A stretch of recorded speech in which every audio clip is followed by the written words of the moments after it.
Man Friday. Florida man convicted after posing as a flight attendant to take 120 free flights.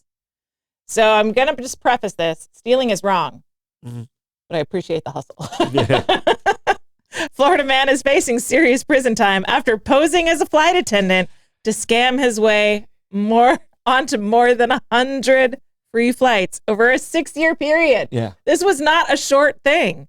According to federal prosecutors, a 35-year-old man, Tiron Alexander, was convicted of wire fraud and illegally accessing secure airport areas after impersonating airline crew members from 2018 to 2024.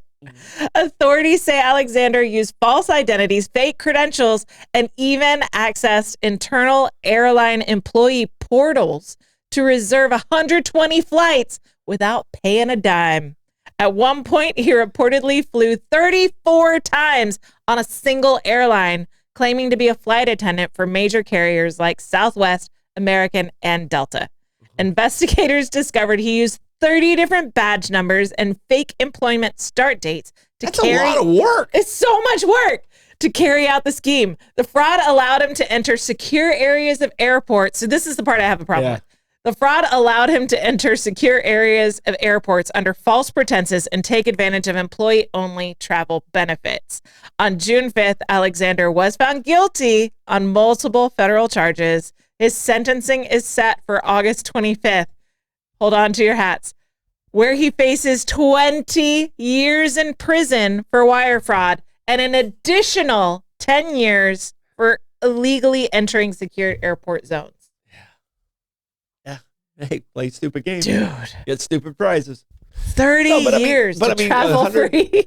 I mean, if you do an average of like a flight, so it's, what do you say, 130 flights? 120. 120 flights times like $500 on average. I mean, that's a big number. That's a big number. Yeah.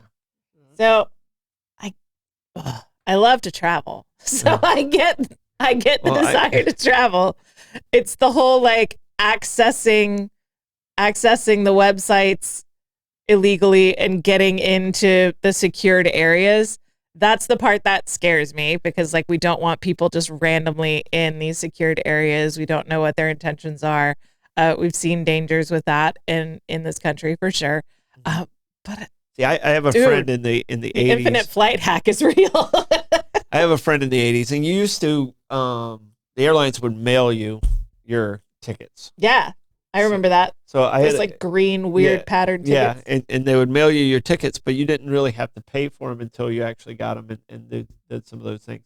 Oh, yeah? And I had a friend who had a hack that he would have those tickets mailed to his neighbor's house. And then he'd go into their mail, and then he'd keep the tickets. Uh-huh. And, then they would argue against the charge or whatever it was. And like, I never got that ticket or whatever it was. Because you didn't even have to show IDs. So he would order it for his friend and then snag it from the mailbox? He would order it, not for necessarily his friends, but like, he lived from their accounts. He lived in New York City. So it would be in random different people's mailboxes, and he would use their mailbox, and he'd keep an eye on it, and then he would get his tickets. So I was like, really? And he said he probably did it 20, 30 times. Dude. Yeah. That's, So then they have to fight against paying for these tickets? It wasn't like it was a credit card. It was just kind of against their bill. And they'd be like, I never received that. Yeah. And then they could prove they didn't fly on it. So they were like, oh, okay, you didn't use it. So, what a hassle, though. Yeah, it would be a pain, but yeah. Yeah. All right. You got free airfare. So, again, we're not encouraging illegal activity. Stealing is wrong. Stealing is wrong. Wire fraud is wrong. Yes. Accessing secured locations of airports, super duper wrong. All of this is wrong. But if someone wants to give me plane tickets, I will accept them. Yeah. Catch for life. Local woman catches world record breaking fish